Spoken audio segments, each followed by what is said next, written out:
How can I improve the efficiency of my supply chain? I want tighter financial control of my supply chain. What supply chain system will most benefit my manufacturers, distributors, and retailers? To answer these questions, let's make a product, like a household grill, for example. So you have to start from square one with gathering raw materials like steel, rubber, paint. The list goes on. Then you have to track those to their respective warehouses, where they can be shipped to manufacturing facilities, where labor hours and many other variables are put into the equation.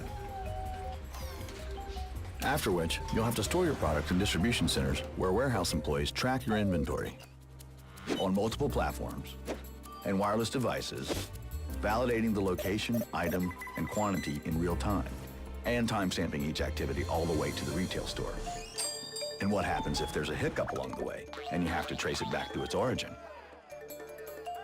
Well, what if we told you that there's a simple solution that brings all of these variables together?